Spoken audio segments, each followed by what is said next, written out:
The action of Ibsen's John Gabriel Borkman takes place on an estate outside Christiania in Norway on a winter's evening in 1896. In our stereo production tonight, Ralph Richardson plays John Gabriel Borkman, Irene Worth, Ella Rentheim, Sylvia Coleridge, Mrs. Borkman, and Prunella Scales, Mrs. Wilson. The translation by William Archer is edited and produced by Charles Lefeaux. John Gabriel Borkman.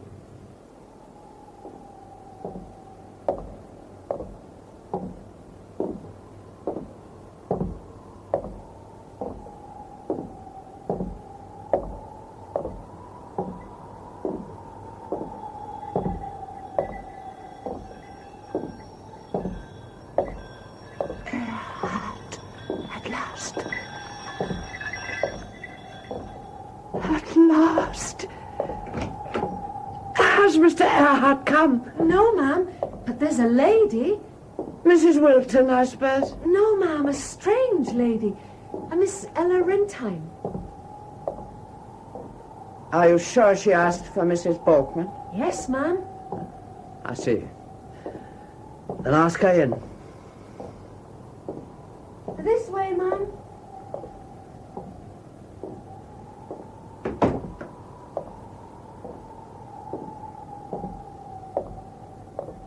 You're surprised to see me, Gunhild? Haven't you made a mistake? The bailiff lives in the side wing. It's you I want to see today. Very well, then. Sit down. Thank you, I prefer to stand. As you please. But at least undo your fur cloak. Yes, it's very hot here. I am always cold. It is nearly 8 years since we last saw one another, Gunhild. Since we last spoke to each other. Yes, I dare say you've seen me sometimes when I made my yearly visit to the bailiff.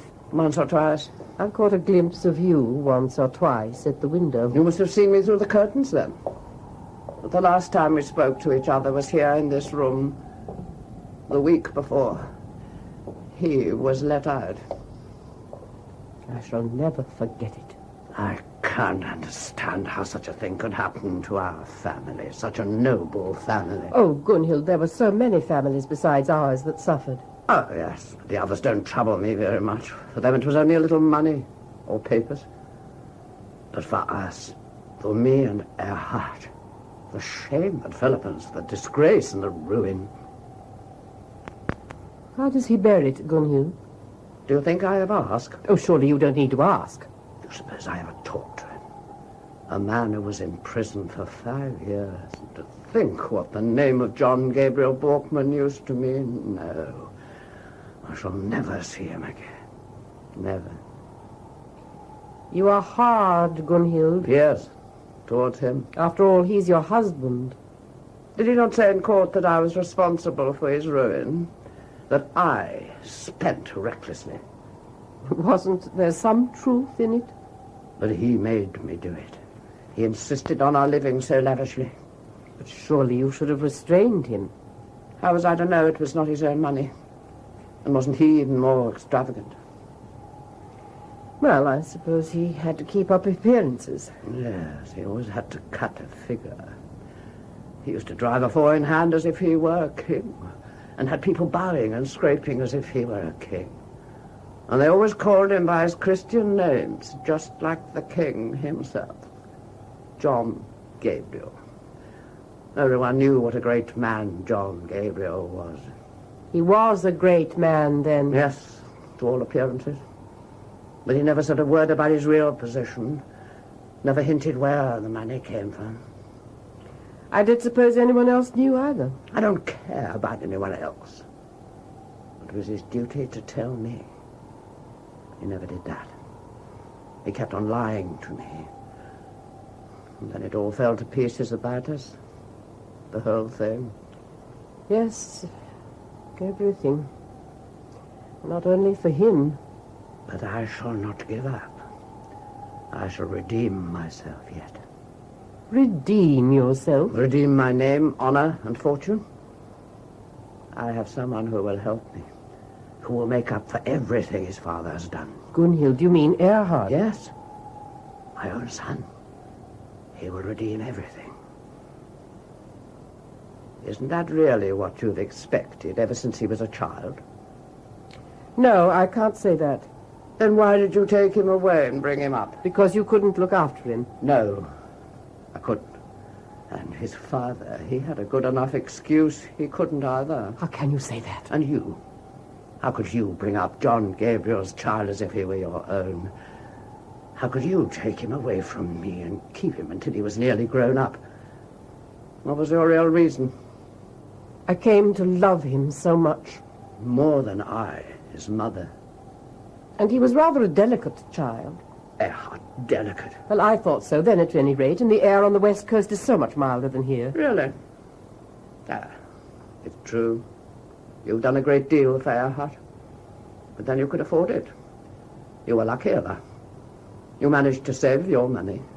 I managed nothing. It wasn't until afterwards I knew my securities hadn't been touched. Well, I don't understand anything about these things. I only say you were lucky. But what was your motive when you undertook to educate Erhart? What did you want to make of him? I wanted him to find happiness in life. People in our position have something more than happiness to consider. What, then? Erhart must be so successful that no trace shall be left of the shadow his father has cast upon my name and his. Gunhild, is this what Erhart himself wants from life? I should hope so. Isn't it rather what you want for him? Erhart and I always want the same thing. You're so very sure of him, Gunhild. Yes, I am. Thank God. Well, then I suppose you must be happy after all. I am, as far as it goes. But I still have bitter memories. Gunhild, Erhart doesn't live out here with you, does he? Erhart cannot live out here with me. He has to live in the town. He must, for his studies. But he comes out for a little while every evening. May I see him, then? He has not come yet. But I expect him any minute. But surely he must have come. I can hear his footsteps overhead. Up in the great room. I hear him walking up and down ever since I came. That is not Erhart. It is him. Borkman? John Gabriel Borkman. He walks up and down, backwards and forwards, from morning to night, day in, day out. I'd heard that. I dare say people talk about us a great deal. Erhart has mentioned it in his letters. He said his father generally stayed up there by himself and you alone down here. Yes, that is how it has been, ever since they let him out and sent him home 8 years ago. It must be a terrible life, Gunhild. It was almost unendurable. Always hearing his footsteps up there, from morning till night. I often feel as if I had a sick wolf pacing his cage up there in the great room, right over my head. Do you hear?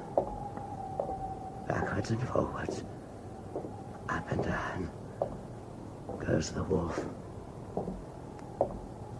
Can't it be changed, Gunhild? He's never made any move to change it. Oh, could you not make the first move? After all he has done to me. No, thank you. Let the wolf go on prowling up there. This room's too hot for me. May I take off my cloak? I asked you to.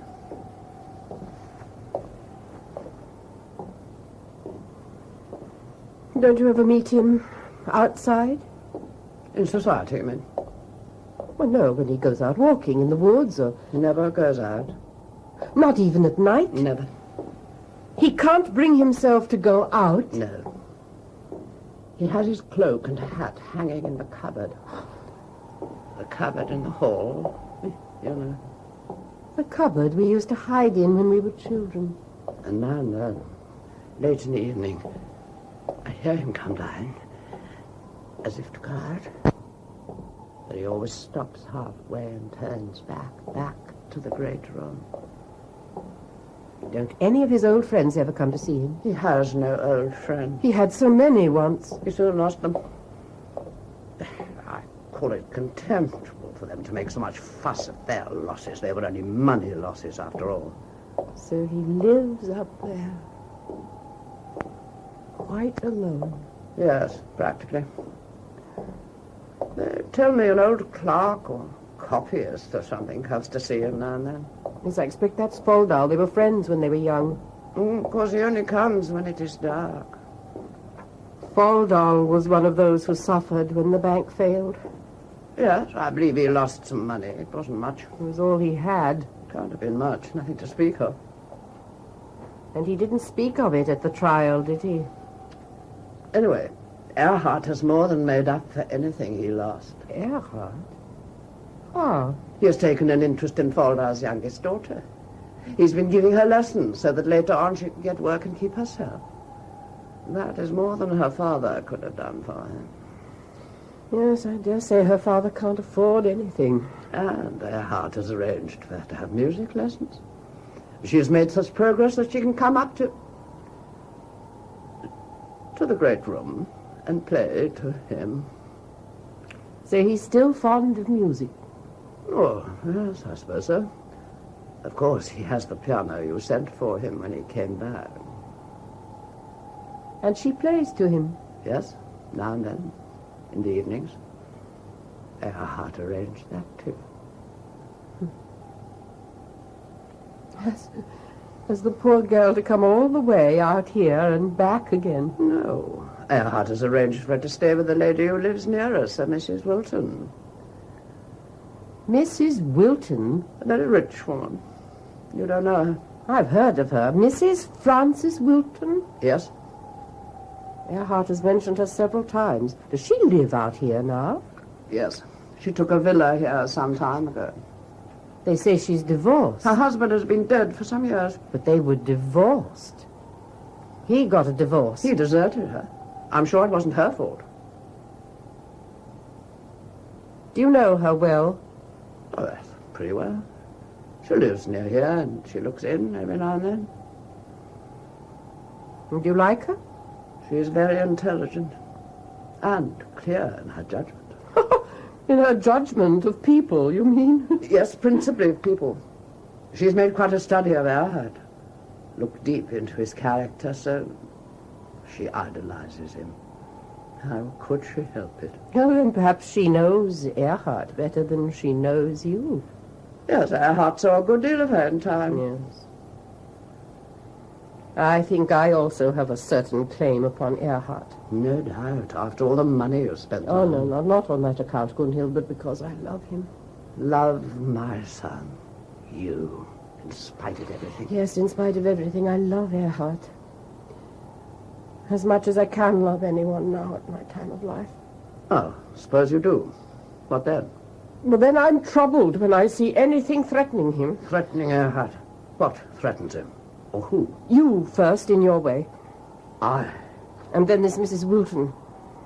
And you couldn't believe this of Erhart.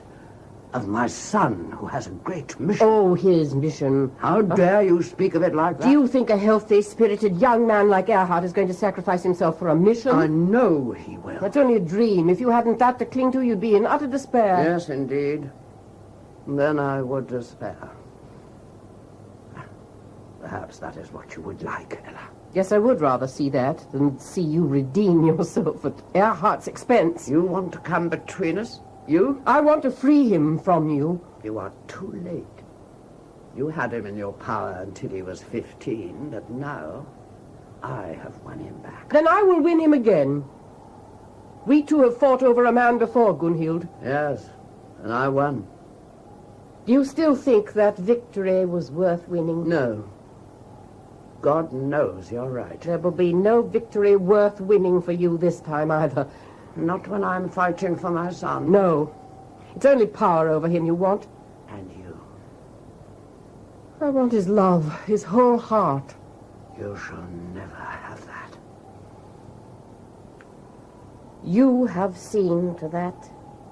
Couldn't you see it in his letters? Yes, I could see you in his letters. I have made the best of these 8 years. What have you told Erhart about me? I have only told him the truth. Well? I have impressed upon him every day that it is you we have to thank for being able to live as we do, for being able to live at all. Erhart knew this already. When he came home to me, he imagined you had done it out of kindness. He does not believe that any longer. Then what does he believe? The truth. I asked him why he thought Aunt Ella never came here to visit us. He knew already. He knows better now. You made him believe it was to spare me and him up there in the great room. So it was. Erhart does not believe that now. What have you made him believe? He believes the truth, that you are ashamed of us. And you pretend you aren't. Didn't you once plan to take him away from Oh, me? that was at the height of the scandal when the case was before the courts.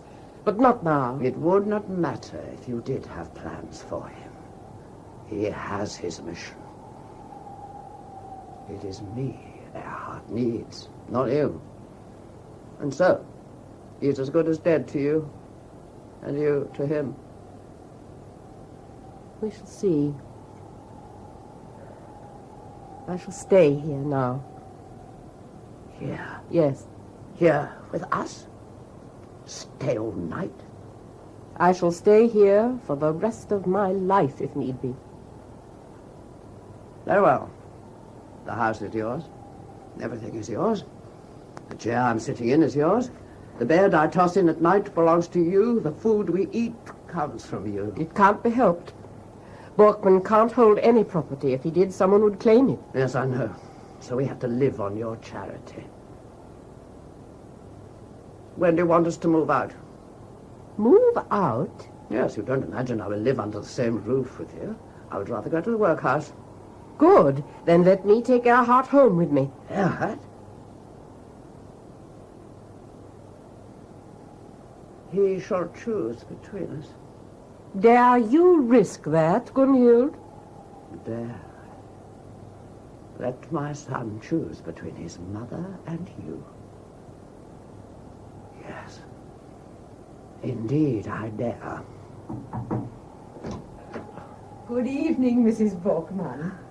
Oh, good evening, Mrs. Wilton. Oh, I beg your pardon. You have a visitor. No, it's only my sister. She's just come. Is Aunt Ella here? Aunt! Is it possible? Are you here? Oh, Erhart, my dear boy. But my dear, I've grown. Oh, how good it is to see you. How long have you been out there? Erhart, oh, Mr. Borkman came with me. So, Erhart, you visit other people before your mother? I had to go to Mrs. Wilton's for a moment to call for little Frida. Is Miss Foldal with you, too? Yes, we left her in the hall. You can go upstairs, Frida. Well, Mrs. Wilton, if you can give us the pleasure of your company this evening, won't you? Thank you, but I really can't. We have another engagement. We're going to the Hinkles. We? Oh, I ought really to have said I. But I was asked to bring Mr. Borkman with me if I happened to see him. You did happen to see him? Yes, fortunately, when he called for Frida. But, Erhart, I didn't know you knew the Hinkles. I don't exactly know them. You know better than anybody, Mother, who I know and don't know. Oh, they soon put you at ease there. They're such hospitable people. The house swarms with young ladies. If I know my son, Mrs. Wilton, they are not fit company for him. Well, Mother, it's clear I can't go to the Hinkles this evening. I shall stay here with you and Aunt Ella. I knew you would. Erhart, you must not stay at home on my account. My dear Aunt, I can't think of going. But what shall we do, Mrs. Wilton? Can I get out of it? You've accepted for me, haven't you? I am quite used to saying both yes and no. And you can't possibly leave your aunt just when she's arrived. For shame, Monsieur Erhart. Is that how a good son behaves? Son? Well, adopted son, Mrs. Borkman. You may well add that.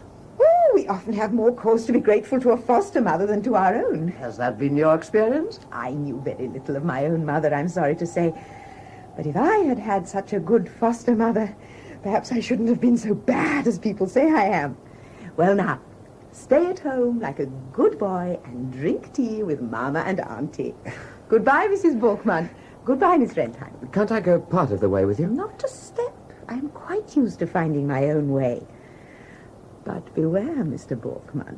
What am I to beware of? As I go down the road, deserted and forlorn, I shall try to cast a spell on you. Oh, are you going to try that again? Yes, just you beware. As I go down the road, I shall say from the very center of my being, Mr. Erhart, Borkman, put on your hat. And you think he will? Yes, he'll do it at once. And then I shall say, now put on your overcoat, Erhart Borkman, and your galoshes. Don't forget the galoshes. And follow me. Do it. Do it. Do it. Oh, I shall. Do it. Do it. Good night.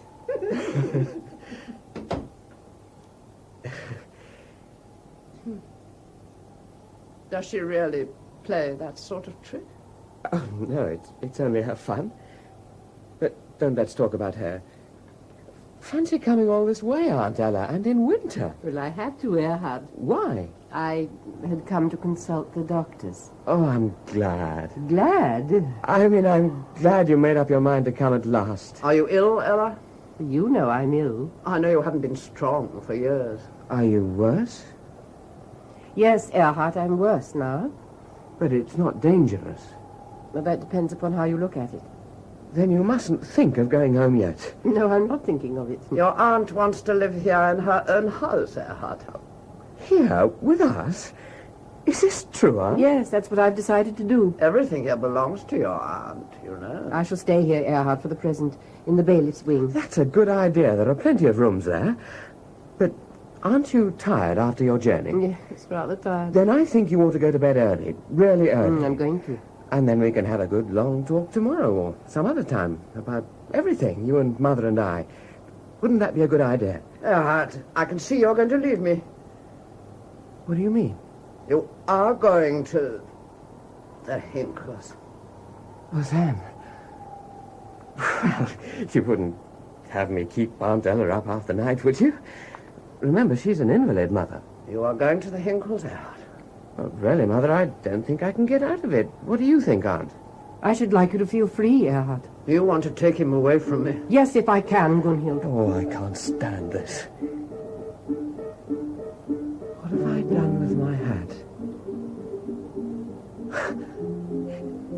Do you know what she is playing up there, Aunt? No, what is it?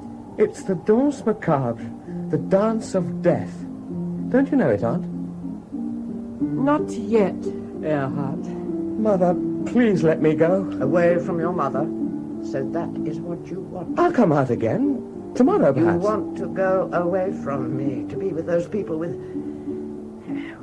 No, I won't think of it. There are bright lights down there and young, happy faces and music, Mother. There is music here, too. Yes, and it's driving me out of the house. I can't stand it. Be strong, Erhard. Do not forget your great mission. Mother, I wasn't born to be a missionary.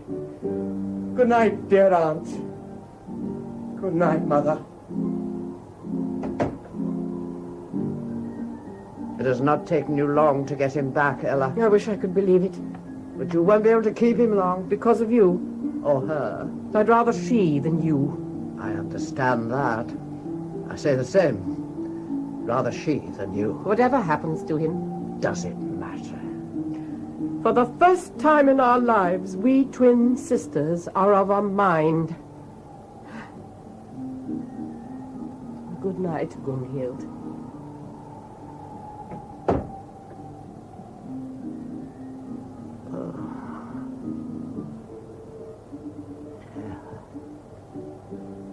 Come home to your mother. I cannot bear this life any longer.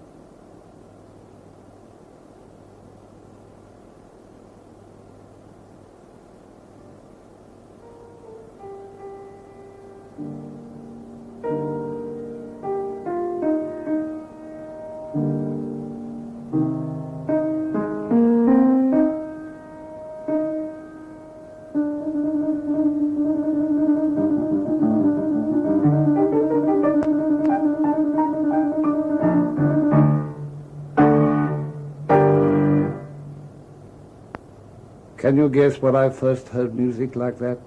No, Mr. Borkman. Down in the mines. In the mines? I'm a miner's son, you know. Or perhaps you didn't know that. No, Mr. Borkman. A miner's son. Sometimes my father used to take me with him down into the mines. Down there the iron ore sings. Does it? The hammer blows that loosen it are the chimes of a midnight clock that strikes to set it free. That is why the iron ore sings, for joy. Because it wants to come up into the light of day and serve mankind. Mr. Borkman, I'm afraid I must go. Already? I have another engagement to play this evening. For a party? Yes, for the dance after supper. Do you like playing at parties? Yes, if I can earn a little extra. Is that what you think about when you're playing for the dancing? No, I generally think how hard it is that I can't join in. Yes. Not to be able to join in, that's the hardest thing of all. But you've one consolation, Frida. What's that? The knowledge that you've 10 times more music in you than all the dancers put together. I don't know about that. Just never have doubts about yourself. Since no one knows. So long as you know, that's all that matters. Where are you going to play this evening? At Mr. Hinkle's. Hinkle's? Yes. Does he give parties? Yes, it's quite a big party, I heard Mrs. Wilton say. What sort of people will be there? I don't know. Except for young Mr. Borkman. My son? How do you know? He said so himself, an hour ago. Is he out here today? He's been at Mrs. Wilton's all the afternoon. Do you know if he's been here too? I mean, did he see anyone downstairs? Yes, he looked in to see Mrs. Borkman. I might have known. There was a strange lady with her, I think. Was there? Yeah. I suppose people do come to see us sometimes.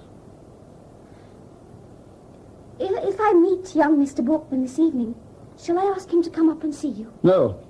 If people want to see me, they can come of their own accord. Very well. I won't say anything then. Good night, Mr. Borkman. Good night. Do you mind if I go down the back stairs? Oh, go down any stairs you like.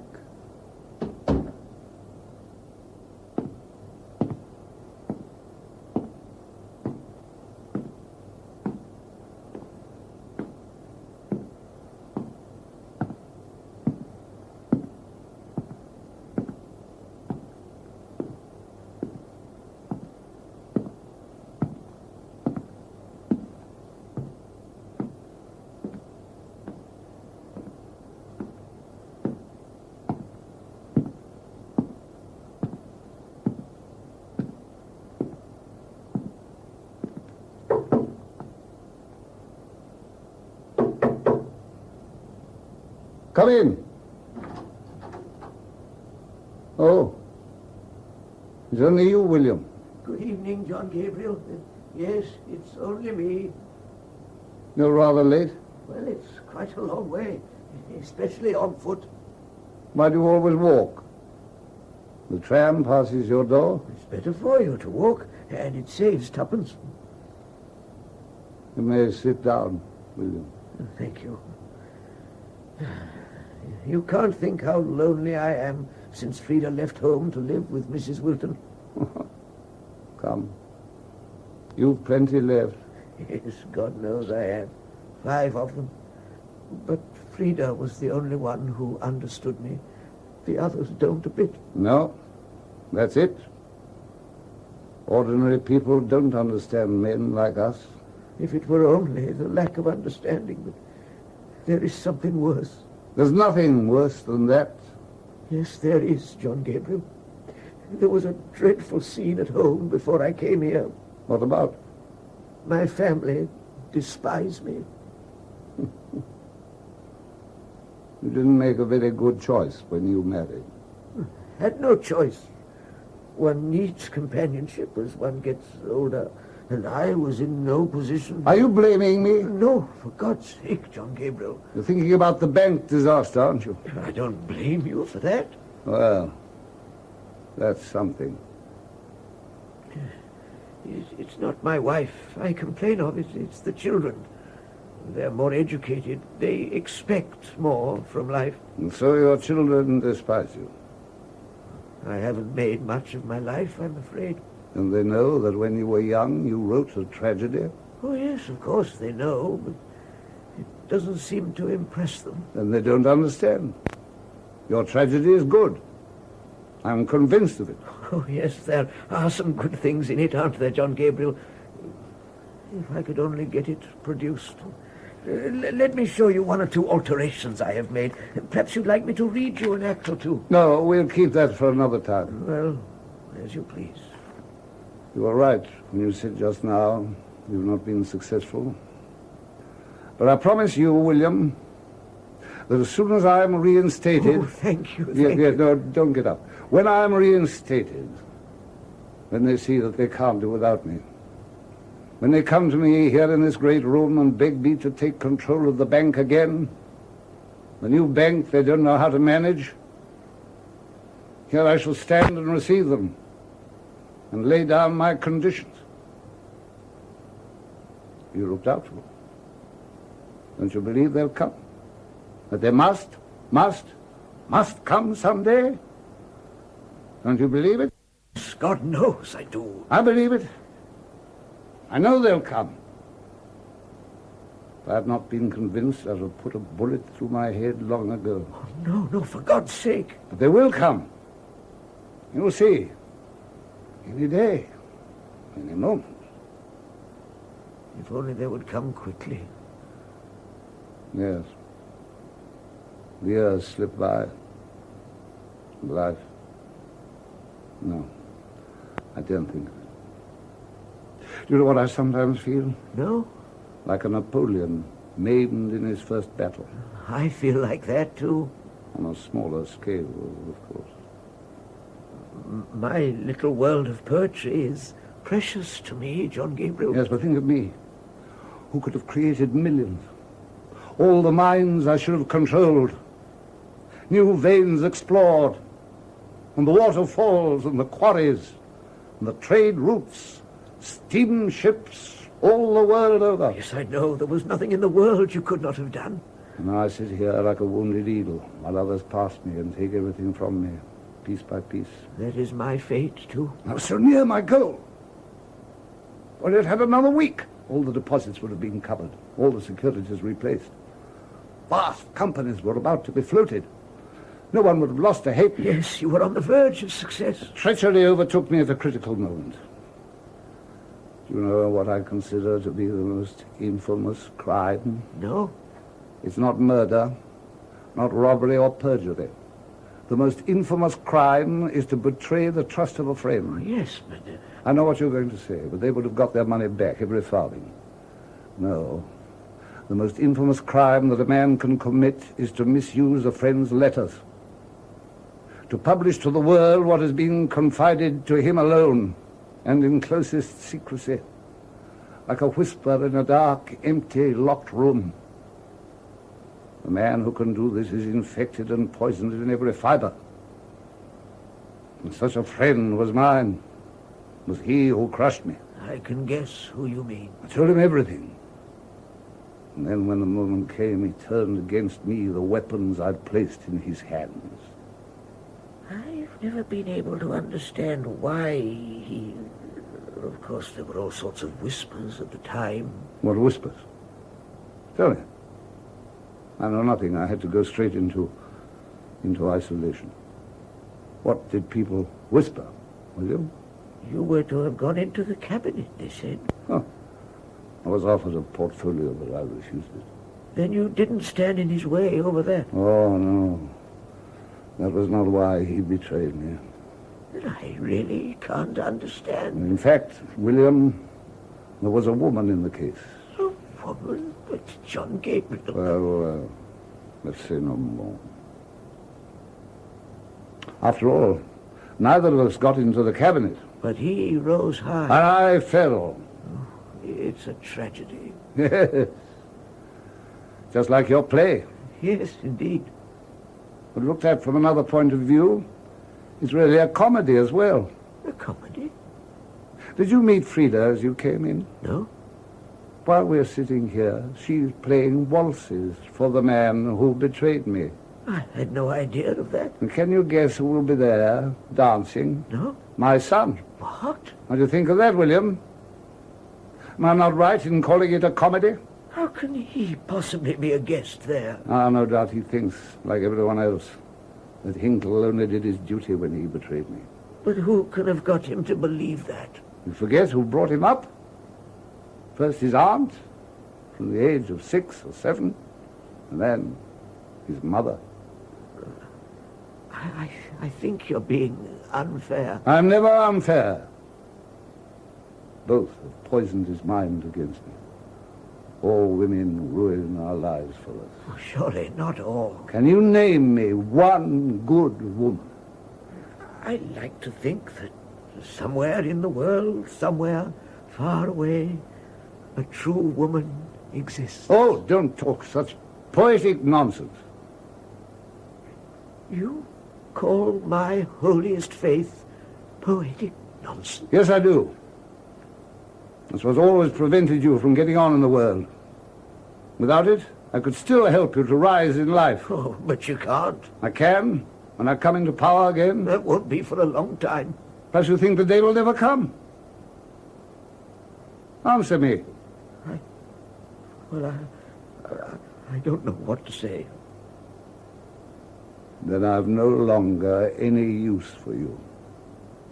No use? Since you don't believe my tide will turn. Well, you'd have to be legally reinstated, and there's no precedent for such a thing. Exceptional men are above precedent. The law doesn't make distinctions. You're no poet, William. We're wasting each other's time. You better not come again. You really mean that? I'm no longer any use for you. No, I dare say not. You've been lying to me all the time. I'm never lying, John Gabriel. Haven't you sat there feeding me with hope and trust and confidence? All lies? As long as you believed in me, I believed in you. And we've been deceiving each other. Perhaps deceiving ourselves. Isn't that the essence of friendship, John Gabriel? Yeah. Friendship means deception. I learned that once before. I am no poet. And you could say it so bluntly. Well, I don't pretend to know much about these matters. Yeah. You may know more than you think. I've had my doubts, too. Perhaps I've wasted my life for a delusion. If you have no faith in yourself, you're lost indeed. That was why I found such comfort in coming here. You believed in me. But now, you have become a stranger to me. And you to me. Good night, John Gabriel. Good night, William.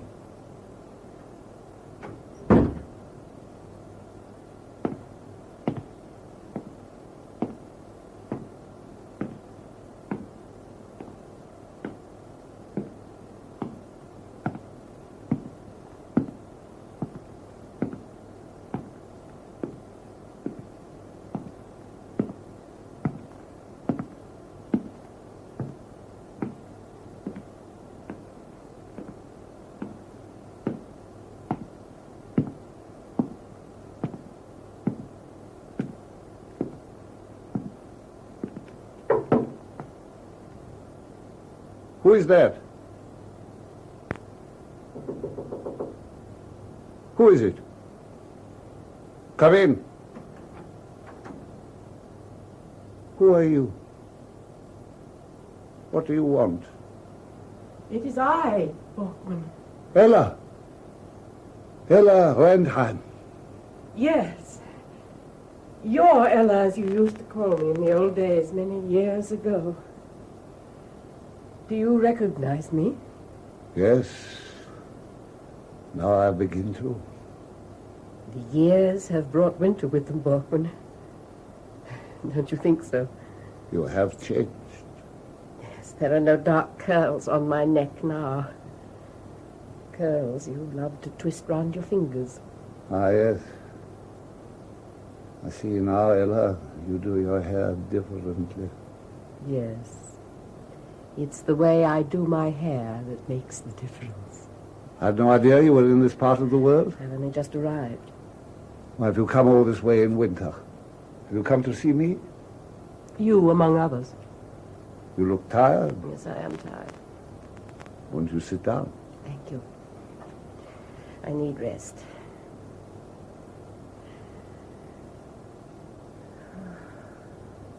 It seems an eternity since we met Borkman face to face. It's a long time.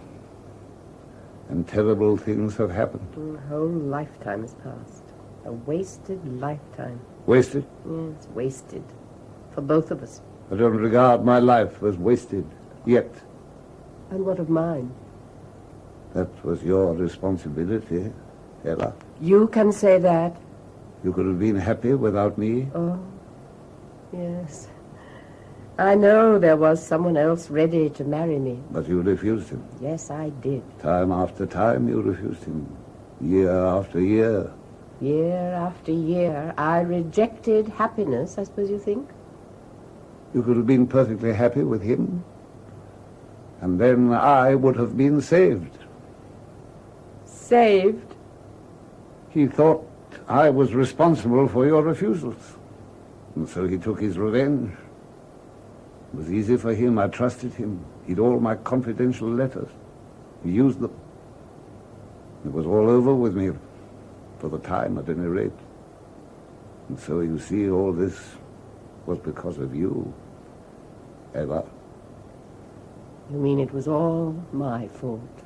It depends how you look at it. I know all that you've done for us. You bought this house and the whole property at the auction. You put the house entirely at my disposal, and your sister's. You took charge of Erhart and brought him up. As long as I was allowed to. By your sister, you mean? I've never concerned myself in these domestic affairs.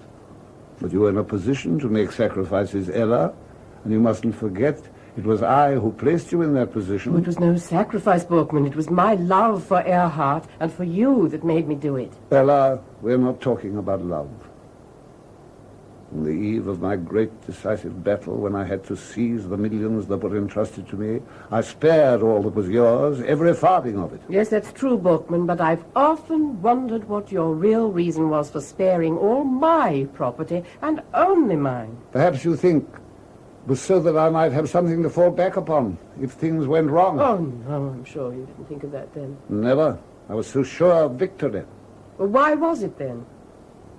When I used to grapple silently and alone with all the great projects I had in mind, I felt like a man who was starting on a voyage in a balloon.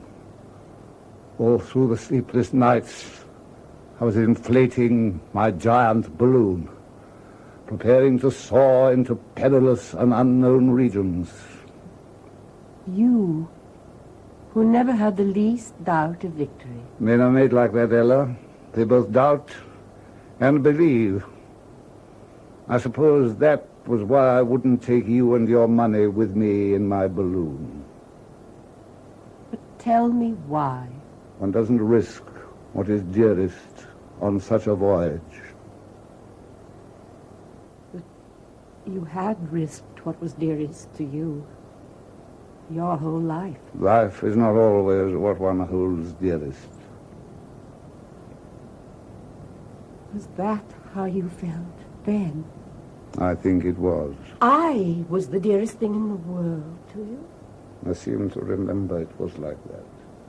And yet years had passed since you deserted me and married someone else. Deserted you? You must know that it was higher motives. Well, other motives that compelled me. Without his help, I could have done nothing. So you deserted me from higher motives. Could do nothing without him. And he made you the price. And you paid the price without haggling. I had no choice. I had to conquer or fall. And yet you say I was the dearest thing in the world. Both then and long, long after. And you sold my love for a post as bank director. I was driven by necessity, Ella. Criminal. I've been called that before.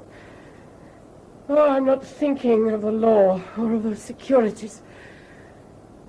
But if I could have stood at your side when the crash came, I would have helped you to bear it all. You are mad, Ella. You killed love in me. Don't you understand the greatest and the most unpardonable sin is to murder love in a human being? You say I have done that? You have. I never understood until this evening what really happened to me. That you deserted me and turned to Gunhild. I took to be fickleness on your part and heartless scheming on hers. But now I see it. You deserted the woman you loved. Me. You sold me for gain. That is the double murder you have committed. The murder of your soul and of mine. You had always a passionate nature, Ella. But you must remember that I'm a man. As a woman, you were the dearest thing in the world to me. If the worst comes to the worst, one woman can always take the place of another. Was that your experience when you married Gunhild? No. But my great mission in life helped me to bear that. I wanted to command the sources of power in this country. All the wealth that lay hidden in the earth, and the rocks, and the forests, and the sea. I wanted to be master of it all, and turn it to great use. Yes. Yes, I remember all the evenings we spent talking over your plans. Yes. With you I could talk, Ella.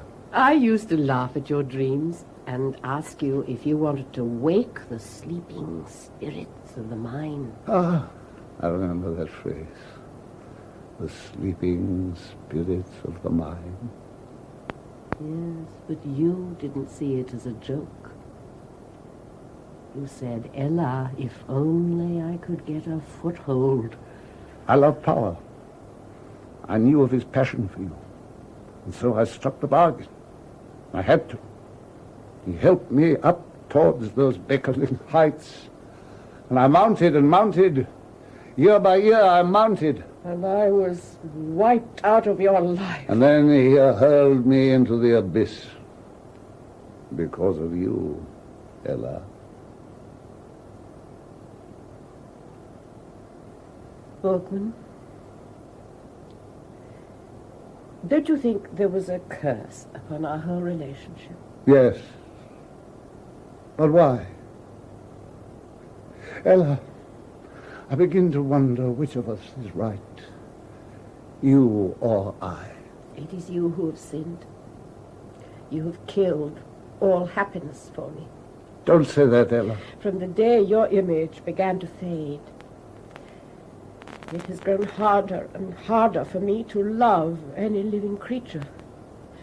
People, animals, plants. I shrank from all. From all but one. What one?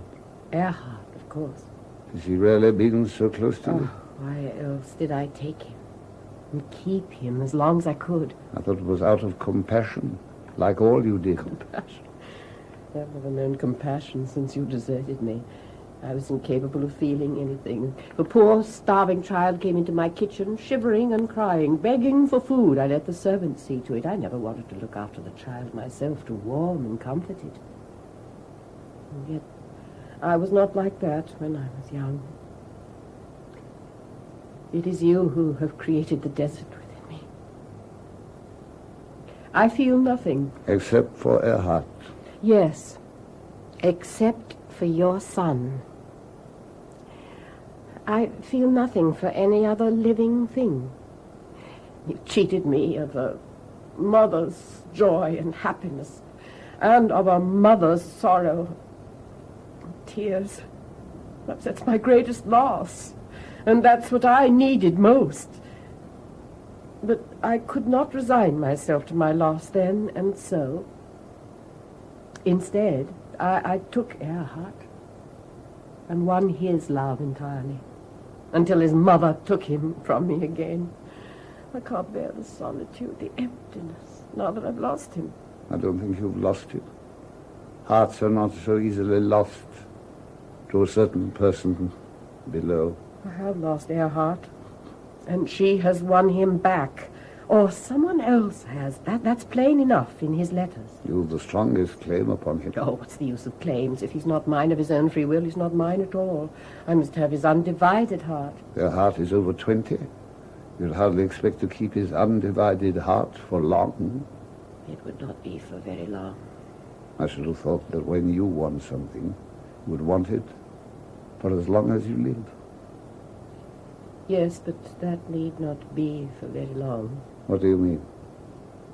You know I haven't been well for years. Haven't you? This autumn I was so much worse I had to come and see a specialist. And have you seen him? Yes, this morning. And what did he say? My illness can't be cured, Borkman. The doctors can do nothing. They can only ease the pain a little. Oh, it could be a long time yet. Believe me, Ella. He thinks I may last the winter. But what caused this illness? What can have brought it on? Well, the doctor thought that at one time I had perhaps gone through some great emotional stress. Ah, I understand. You mean it's my fault? No, it's too late to go into that now. But I must have my child again before I go. It is hard enough to leave the sunshine, but harder still not to leave behind someone who will remember me as a son remembers his mother. Take him, Ella, if you can. You give your consent. Can you? Yes. And it's no great sacrifice. He's not mine anyway. Oh, thank you. But I have one more thing to beg of you, Borkman. Well, what is it? When I die, I shall have a great deal to leave behind me, and I shall leave it to Erhart. Well, you've really no one nearer to you. No, that's it. The name of rentheim dies with me. And that is what tortures me, that even my name must die. Ah, I see what you want. Let Erhart take my name. You want to save my son from having to bear his father's name. Very well, Ella. I'm man enough to bear my name alone. Thank you. Now, all is well. There's full settlement between us. You have atoned as fully as you can. And when I die, I shall leave Erhart Rentheim behind me. Never. He shall never take that name. Gunhild. No one is allowed to come up into my room. I do not ask for your permission. What do you want? I shall fight to protect you from the powers of evil. The powers of evil are in you. Perhaps, but I tell you, he shall bear his father's name and bear it with honor. And I alone will be his mother. My son's heart shall be mine, and mine alone. Borkman, Erhart's life will be wrecked in this storm. You must come to an understanding with Gunhild. We must go down to her. We? You and I. It's hard. Hard as the metal I once dreamt of hewing from the rocks. Then try it now.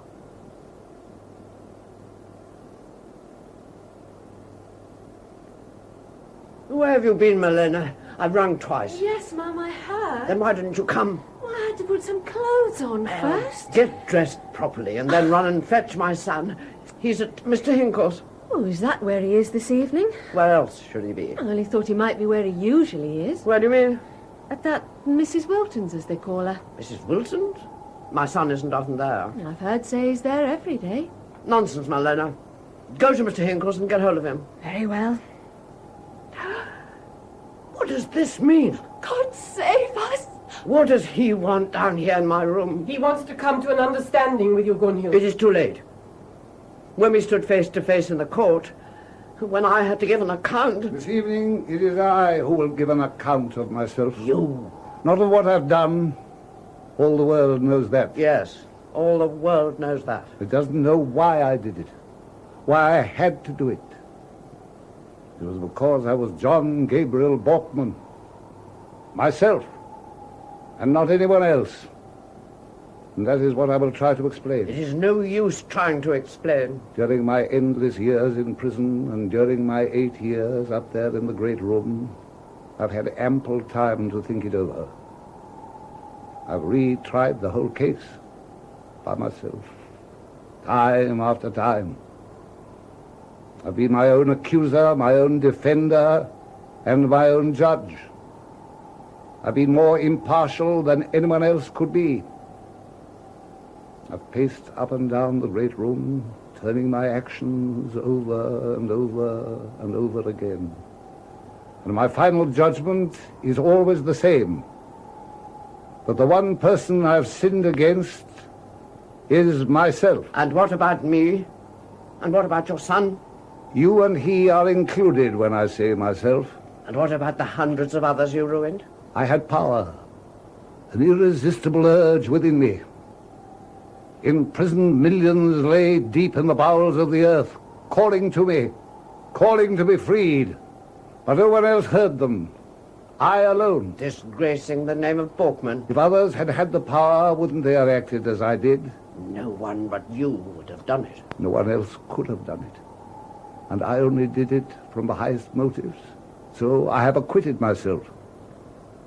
But of one thing I am guilty. Of what? I've wasted 8 precious years of my life. The day I was released, I should have gone out into the world and climbed up to the heights again, higher than ever before, in spite of all that had happened. I do not understand you. No, that's the trouble. I've never found anyone who could understand me. Never, Borkman. Except one, perhaps long, long ago, in the days when I didn't think I needed understanding. Why have you never come and asked me for what you call understanding? What use would that have been? You have never loved anything but yourself. I've loved power. Yes, power. The power to create happiness around me. You once had the power to make me happy. Why did you never use it? Someone usually must get lost in a shipwreck. And your own son? Did you use your power to make him happy? I didn't know him. No, you don't even know him. You have taken care of that. You don't know what else I've taken care of. What? I've taken care of the name you will leave behind you. You make it sound as if I were dead already. And so you are. Yes, perhaps you are right. But no, not yet. I've been very close to death. But now I've awakened. Life lies before me, shining and beckoning. And you shall see it too. Never dream of life again. Lie quiet where you are. Gunhild, how can you? I will raise the monument over your grave. The pillar of shame, I suppose you mean? It won't be made of stone or metal. And your tomb shall be hidden by trees and bushes, hiding forever from the thoughts and eyes of men, John Gabriel Borkman. And you will perform this labor of love? Not by myself. But I've brought up one to help me, who shall live for this alone. His life shall be so pure and bright that your burrowing in the dark shall be as though it had never been. You mean Erhart? Yes, Erhart, my son, whose very name you would take away from him. To atone for my greatest sin. A sin towards a stranger only. What of the sin towards me? But he will not obey you. When I cry out to him in my need, he will come to me. It is with me that he will remain. With me, and no one else. I hear him. Erhart. Mother, what in God's name? Father? What do you want, Mother? What has happened? I want you to be with me always. With you? Always? What do you mean? There is someone who wants to take you from me. So you know? I know everything. I know your aunt has come here to take you away from me. Aunt Ella? Yes, she wants to take your mother's place. She wants you to be her son and not mine, to renounce your own name and take hers. Aunt Ella, is this true? Yes, it is true. Why do you want me with you again? Because I'm lonely and dying. Dying? Yes, dying. Will you come and be with me to the end? And forsake your mother and your mission in life? Answer me, Erhart. Aunt Ella, you have been very good to me. With you I grew up in perfect happiness. But I cannot sacrifice myself to you now.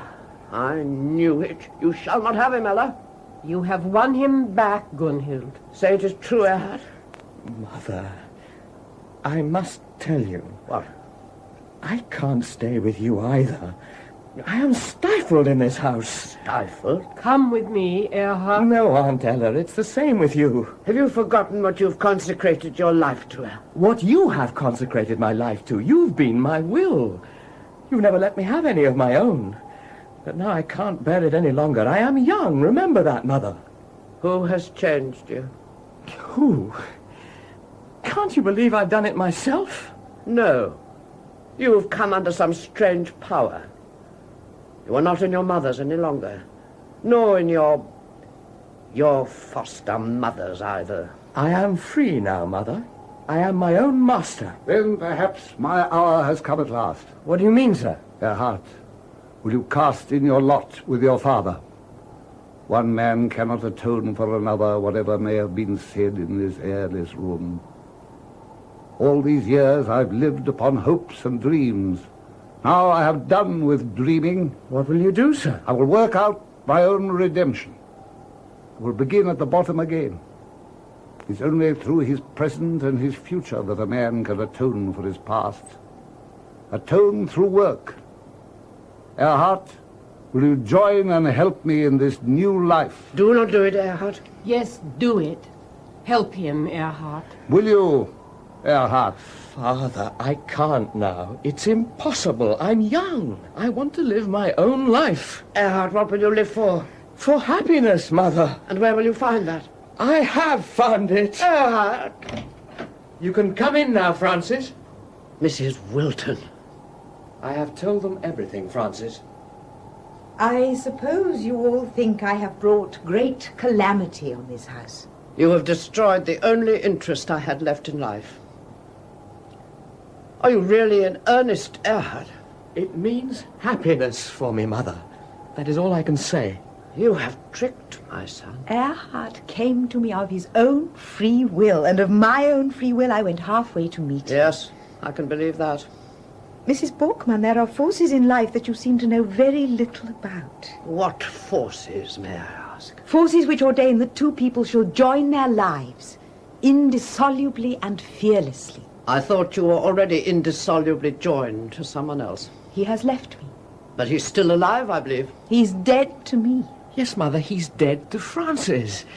Besides, it makes no difference to me. You know, and yet you say it makes no difference. I can only tell you I want to be happy, Mother. I am young. I must live. You are too young for this, Erhart. You must not think I haven't said that, Mrs. Borkman.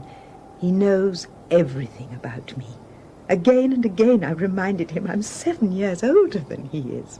But it was no use. No use? Then why didn't you send him away? I couldn't do that, Mrs. Borkman. Why? Because this meant happiness for me, too. Happiness. I have never known happiness in life before. And I cannot reject it merely because it comes so late. And how long do you think this happiness will last? Whether it lasts or not, Mother, it doesn't matter. I don't want to look into the future. I'm going to live my own life at last. Life, you call it. And I shall have to bear this shame as well. You are used to it, Gunhild. Day after day I shall see my son linked to... You shall see nothing, Mother. I shall not stay here. I am going abroad, Mrs. Borkman. I am taking a young girl with me. And Erhart is going with us. With you and a young girl? Yes, little Frida Foldal. I am taking her abroad to study music. And what do you say to this, Erhart?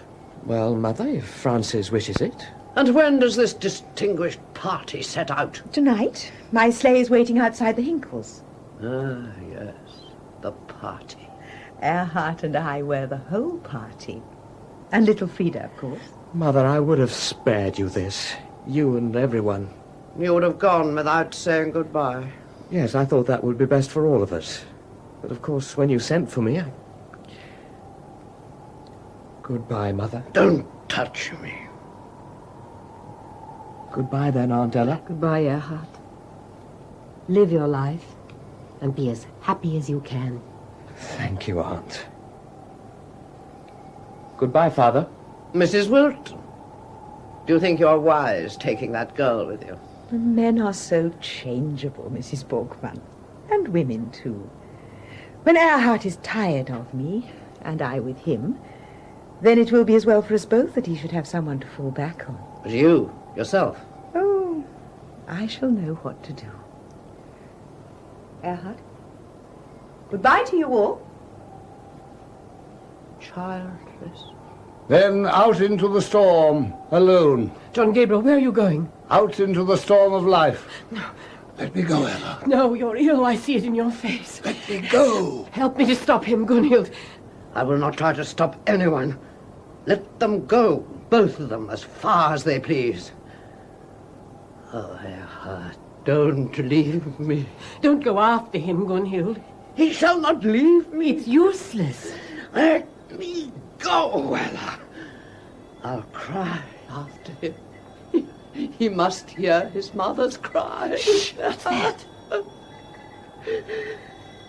Sleigh bells. It is Mrs. Wilton's sleigh. I know those silver bells. They're driving past here at the bottom of the hill. Cry out now, Gunhild, if you must. No, I will not cry out. Let Erhart Borkman drive away to what he calls life and happiness. They've gone now. They sounded like funeral bells for me. And for him. Perhaps for him they're ringing in life and happiness, Gunhild. For a while, at any rate. Life and happiness with her. Indeed, I wish him that. Then you must be richer in love than I. Perhaps it is the lack of love that has kept my love alive.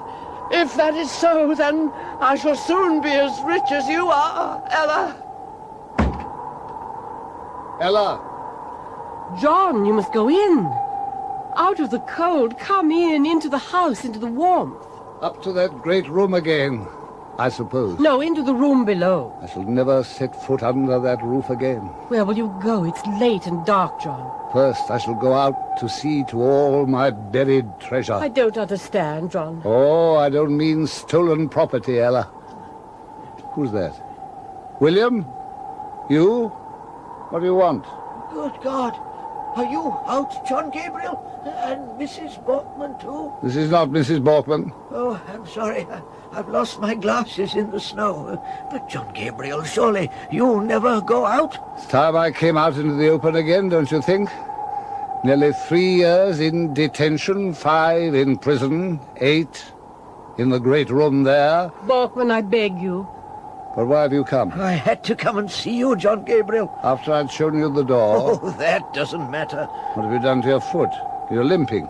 I've been run over. Run over? Yes, by a covered sleigh. With 2 horses. They came down the hill at a gallop. I couldn't get out of the way, and they sent me rolling over and over in the snow. And I lost my glasses and got my umbrella broken and my ankle hurt. Do you know who was in that sleigh, William? No, how could I? It was a covered sleigh and the curtains were drawn. And the driver didn't stop. But it doesn't matter a bit, because I'm so happy. Happy? Something so wonderful has happened.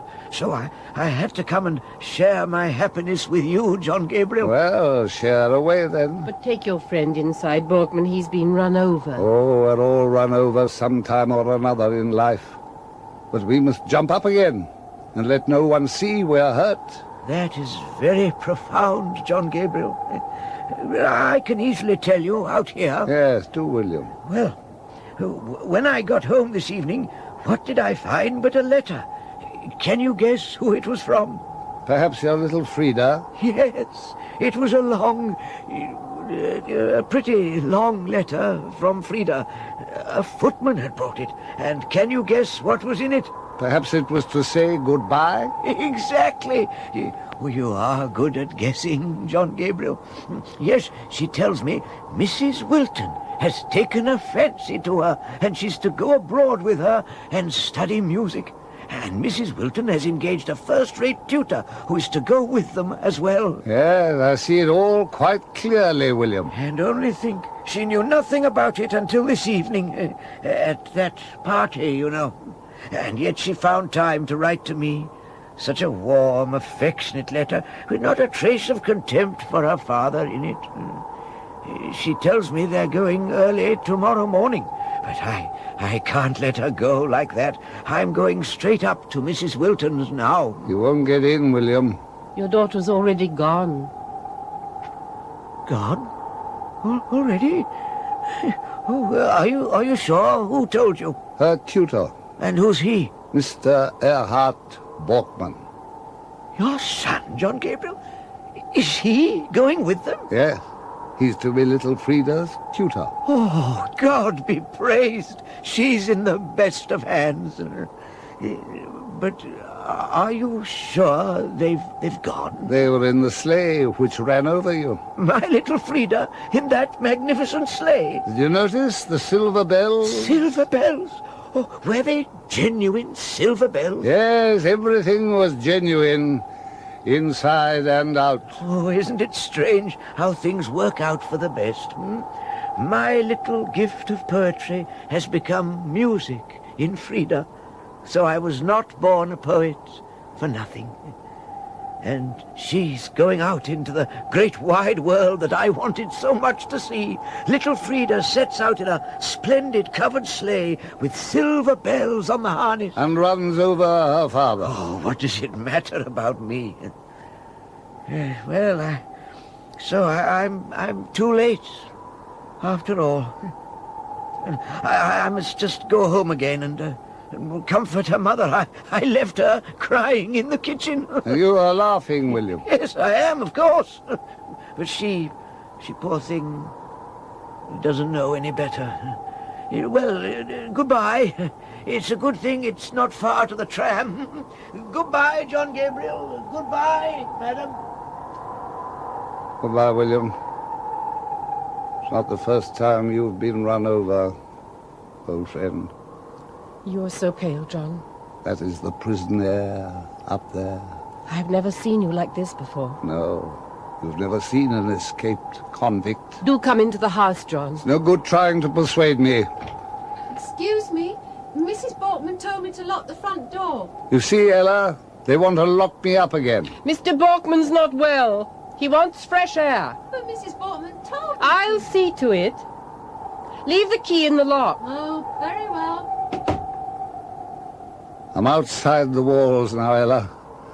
They shall never hold me again. But you were free in there, John. You could come and go as you please. I'll never go under a roof again. If I were to go back into that great room now, the ceiling and the walls would close in and crush me like a fly. But where will you go? On and on. I shall fight to find freedom and life and humanity again. Will you go with me? Now? Yes, now. But how far? As far as I can. But, John, it's cold and dark. You're worried about your health? Oh, no, it's your health I'm worried about. A dead man's health? What did you call yourself? A dead man. Don't you remember Gunhild said I was dead and told me to lie quiet where I was? I will go with you. Yes. You and I belong to each other, Ella. Come.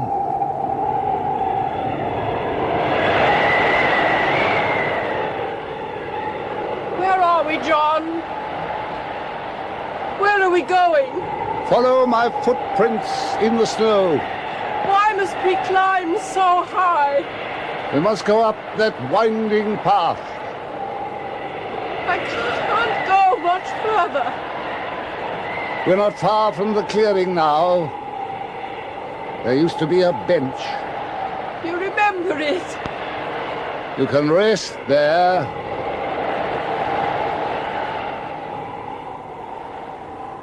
Now, Ella, you shall see. See how the country stretches out away to the far horizon. We often sat on this bench in the old days and could see much, much further. It was a land of dreams we saw. Yes, it was our land of dreams. Now that land is buried in snow. And the old tree is dead. Can you see the smoke of the great steamships out on the fjord? No. I can.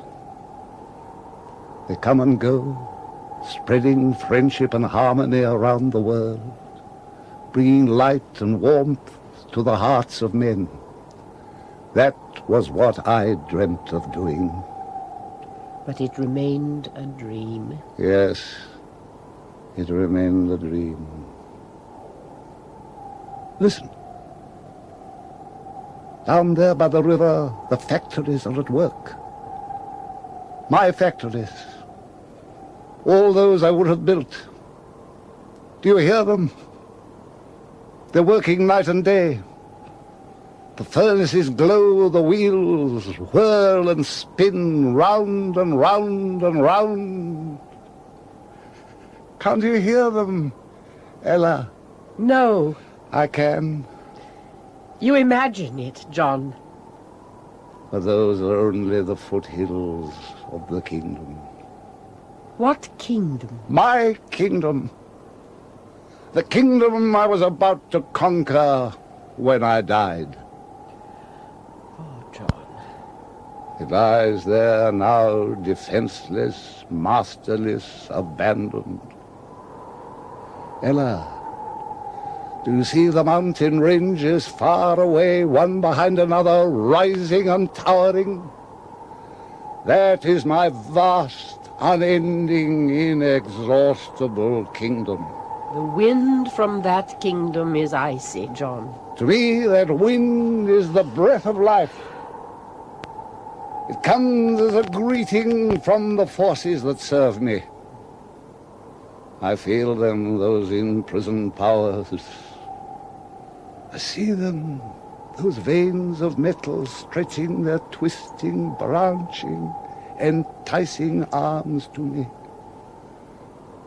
I saw them before me, shadows that lived and moved, that night when I stood in the strong room of the bank with the candle in my hand. They longed to be freed, and I tried to free them, but I hadn't the power. So the treasure sank back into the earth. But I will whisper it to them here in the silence of the night.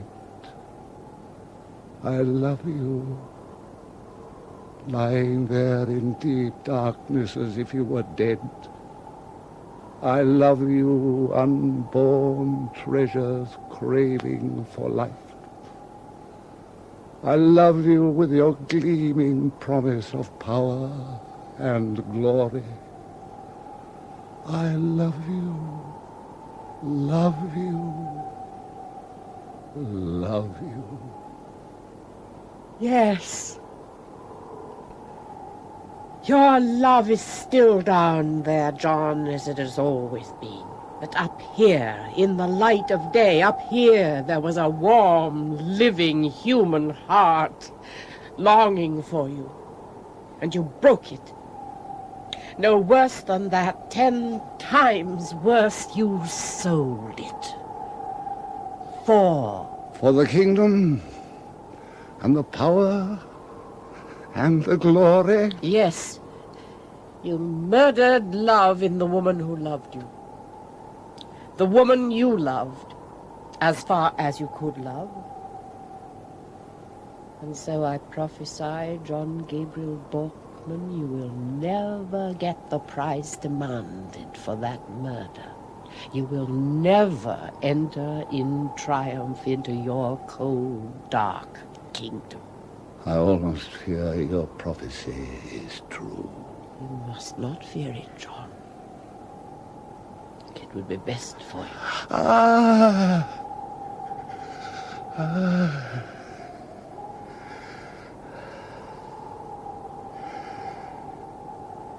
Now it has let me go.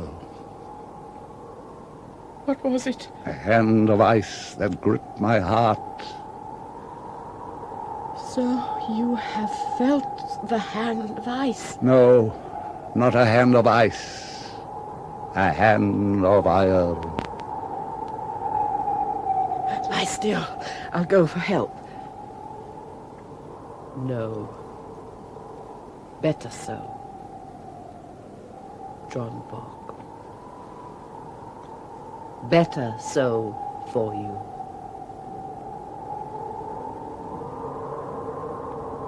Look, madam, here are their footsteps. There they are. Over there. Ella! Are you looking for us? I had to. Here he is, Gunhild. Sleeping. A long, deep sleep, I fear. Did he do it? No. Not by his own hand, then. No. An ice-cold hand of iron gripped his heart. So the night air has killed him. So it seems. Strong as he was. Won't you look at him, Gunhild? No. John Gabriel Borkman was a miner's son. He couldn't live in the fresh air. It was the cold that killed him. The cold. That killed him long ago. And turned us into shadows. So it did. A dead man and two shadows. That is what the cold has made of us. Yes. The coldness of the heart. Now I think we two can take each other's hands, Ella. I think we can now. We twin sisters. Over the man we both loved. We two shadows over the dead man.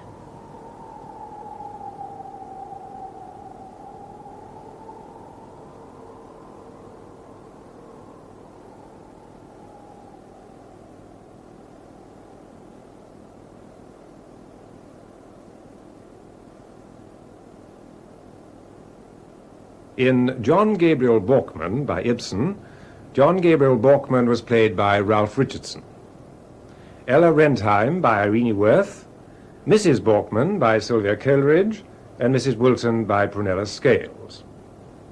William Foldal, Timothy Bateson. Erhart, Richard Kay. Frida, Julie Hallam, and the maid, Sandra Clark. The translation by William Archer was edited and produced by Charles Lefeaux.